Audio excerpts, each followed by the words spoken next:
Hello. What's up, guys? This is the Organic Guy, and welcome to your weekly segment of Organic View. Of course, this is the segment that I created just for you in order to help us have a better perspective on what's happening in our contemporary world so that we can be able to understand these things that are happening within us and give an organic perspective from where we are standing so that we can be able to better understand them and see how they actually affect us in our day-to-day lives.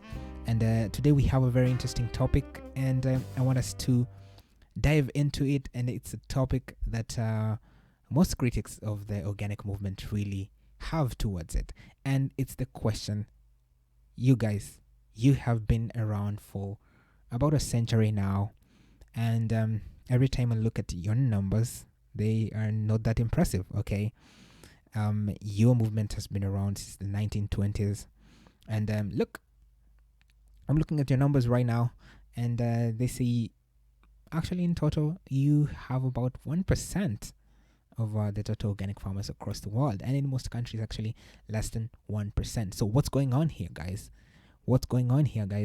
If indeed the organic movement was providing some of the benefits that it says it does, why aren't more farmers joining the movement?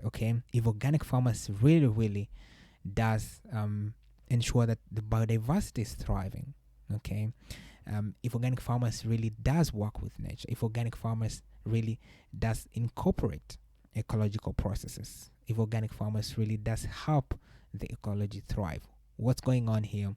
Why don't we have more organic farmers? And it's a very legit question, right? And it's a question that we have to answer as people who are in the organic movement. And of course, numbers don't lie, and when we look at the numbers, this is what it tells us, right? And this is a report that was written by, of course, Fable, which is a Swiss organization, Swiss research organization that it was released in 2018. And as you can see, we have about 2.8 million organic farmers worldwide.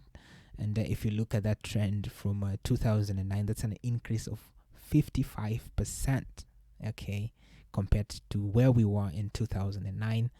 And if you look at the number of acreage that we have in the organic movement, it's at about 70 million hectares of organic farmland. So we have the oceanic countries having about 36 million hectares, Europe with 15 million hectares, South America 8 million hectares, Asia we have the North America, and then we have Africa with about 2 million hectares of our organic farmland.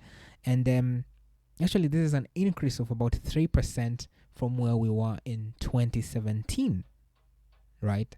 So when you really look things from the micro perspective, things are actually good.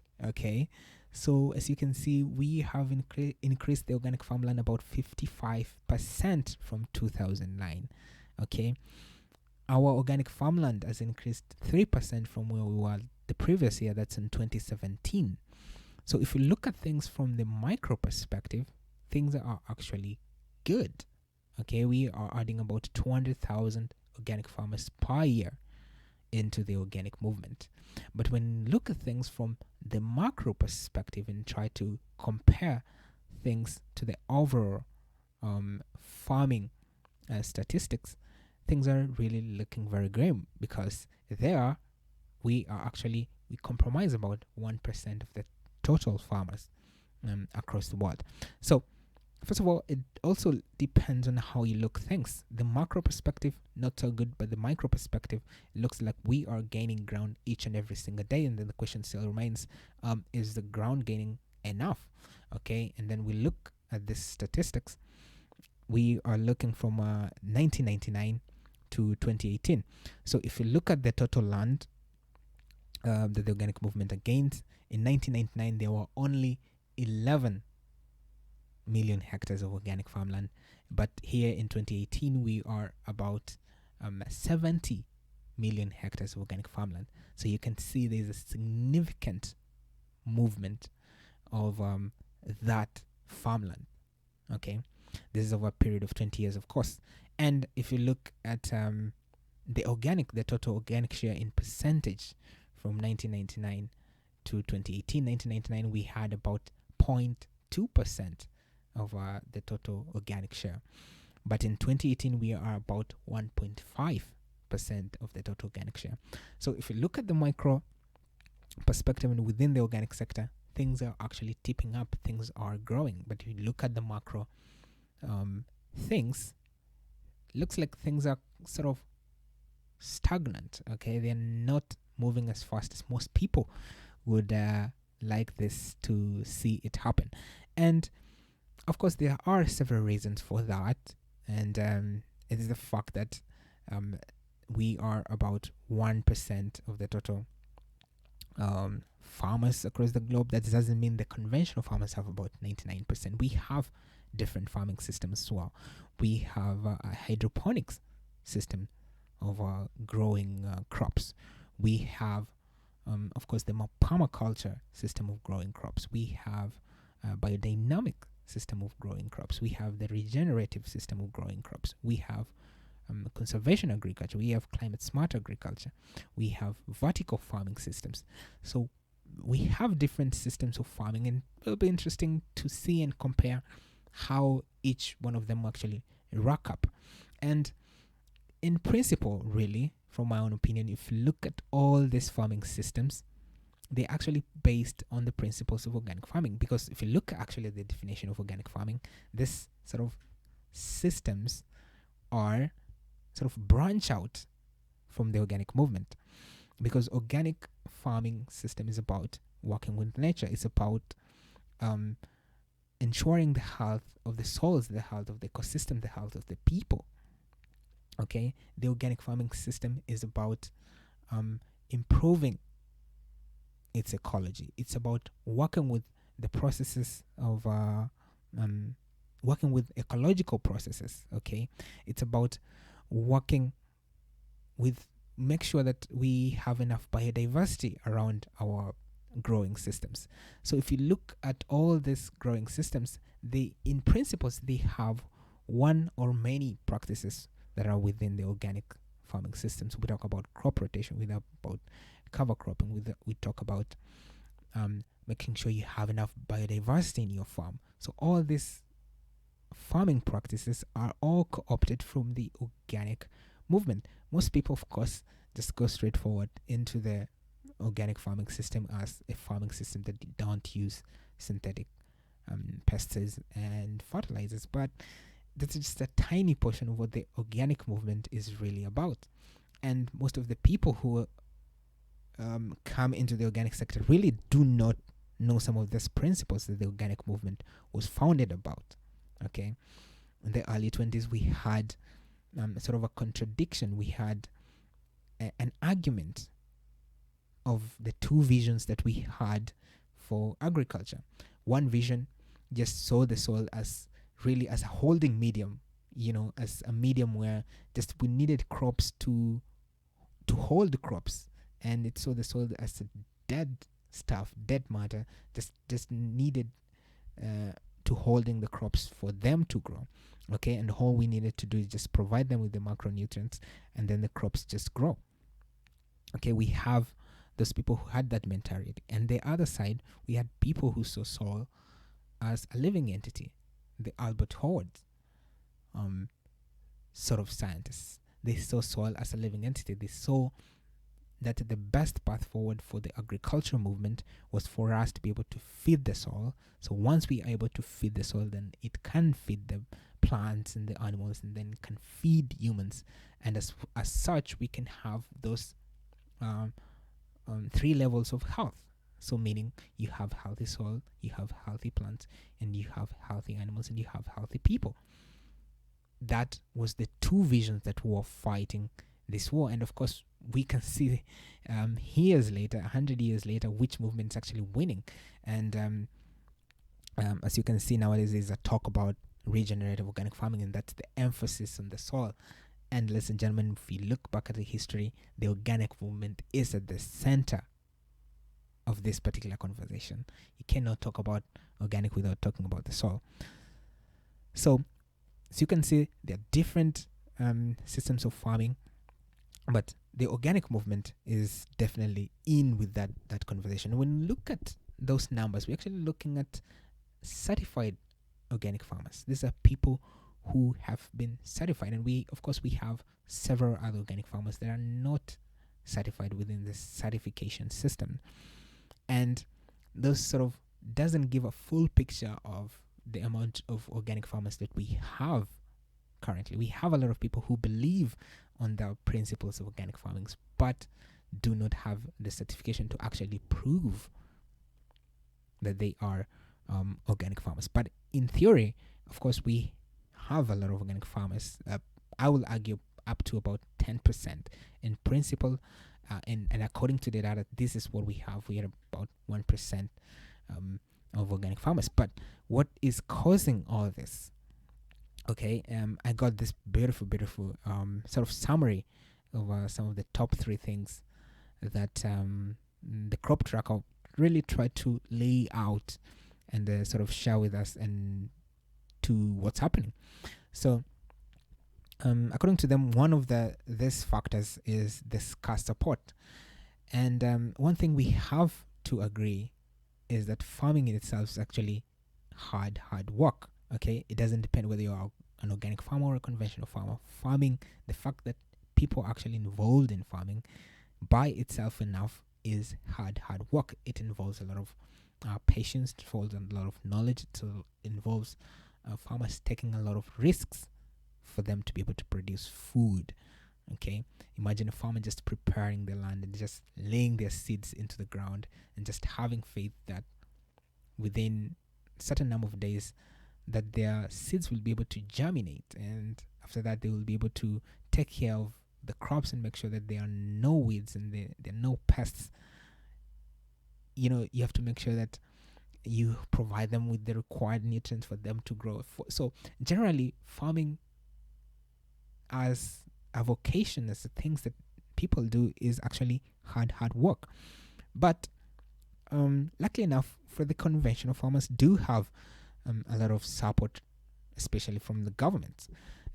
We see this, of course, from the European Union perspective, the Common Agricultural Policy, where they sort of give support to farmers to produce food. The United States, we saw the same problems when they still do have the trade war with China, where most farmers were not in a position to sell their produce, and the government actually could step in and pay farmers to continue producing food. This is something that most of the farmers within the developing nations don't have. This is the luxury that these farmers don't have, and more so when you look at most organic farmers do not have this kind of support. I am not advocating for farmers to receive support from government. I personally think that's a very, very terrible idea, because in the long run, things do not hold up. The best thing is for farmers to come together and be able to support them. Okay, we have, of course, this system within the organic farming system of self-guarantee, where farmers just come together and try to guarantee themselves and take care of each other, and try to make sure that farmers within that group are actually practicing organic principles and no farmer is cheating. The participatory guarantee system. Those are very, very wonderful systems that are based within the principles of the organic sector and the mission of the organic sector of bringing people together.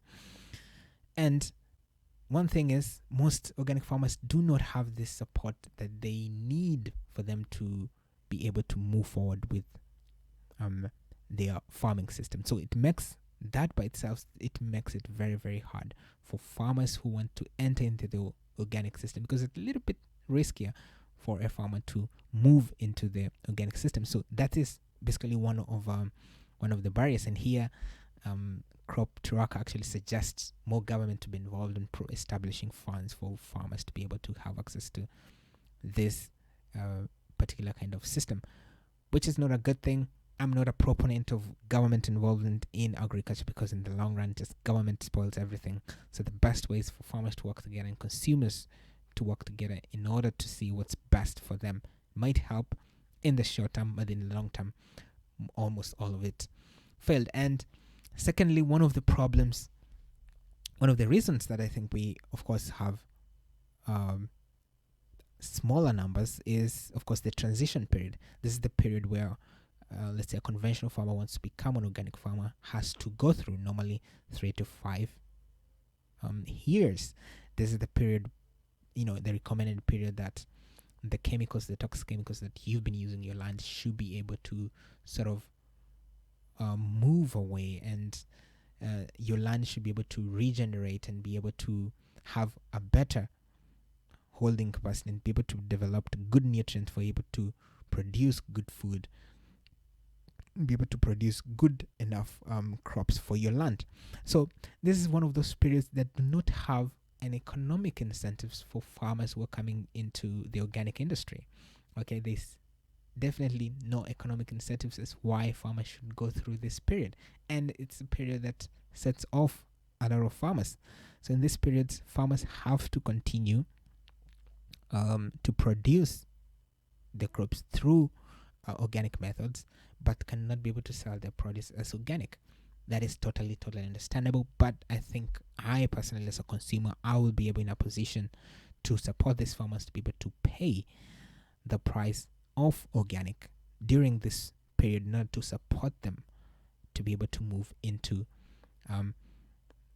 now being fully certified organic and be in a position to be able to sell their products as actually organic. So this is another period that sort of turns down a lot of farmers who want to come into the organic movement. And of course, number 3, we have the general production situation. And when I have had the privilege of talking with a lot of farmers generally, and one of the question is, but if I become an organic farmer, how will I be able to, control weeds, for example? Right now I have the luxury of going into the guy who sells me pesticides and the chemicals. I can go there and just buy something and come and spray my pests and my weeds. So when I become an organic farmer, how will I be able to do that? And these are some of the things that most conventional farmers haven't really learned yet. They haven't developed that mentality of becoming an organic farmer, and it is hard, to develop that mentality over the long run. Once you have already accepted that mentality of fix it. Once you have certain problems, you just can go buy a certain chemical and fix your crops, and then you're ready to go. So it's a very, very different mentality that you have to accept, and it's a point where, as organic farmers and as organic entrepreneurs, of course, we see a lot of opportunities because there are a lot of problems in there to be able to innovate and come up with better and easier techniques for farmers to be able to protect their crops to ensure that they have maximum production. So it's an area, of course, that tends to turn out most farmers, but it's an area with a lot of opportunities for us to be able to innovate and come up with new ways in which farmers can be able to maximize their crop production in the end. So, and one of the last thing, of course, I see that most farmers also have in common is the question of the market. Yes, if I become an organic farmer, there is, of course, a premium for the products that I produce, but I do not have enough market for this production, especially people from third world countries and developing countries. They don't have the luxury of having putting a premium in their products. But thankfully enough, a lot of markets are now coming up with these opportunities for farmers to be able to sell their products as a premium for them to be able to compensate for the practices that they do incorporate into their farming practice. So in the long term, we see, of course, a lot of improvement and a lot of opportunities, but in the moment, we do see a lot of progress that are actually being made. So why don't we have a lot of organic farmers? It also depends on the scale that you're looking at. If you look at from the micro level, from the organic industry looking outward, there is a lot of things to be optimistic about, because the organic movement is actually growing year by year. And if you look at the organic market itself, and right now we are at 100 billion euros, 100 billion dollars in terms of the total market of the organic industry, projected to be at 600 billion by 2027. So the growth of the organic movement is nothing but going upward. But if you look at from the macro perspective, from the outside of the organic industry, you will be seeing a lot of things that are not so positive. So the way you look at things also matters, but doesn't give an excuse as why the organic movement is not growing as fast as possible. Right now, we of course have challenges of climate change, and if climate change is really, really top of your issue, then looking at the organic movement has to be one of your priorities, of course, moving forward. So I hope this conversation was able to give you a little bit of insight on what's happening really, and how you can be able to move in and contribute towards this conversation, so that we can be able to move the organic movement forward and upward. So, ladies and gentlemen, till the next time, remember to be organic. Cheers.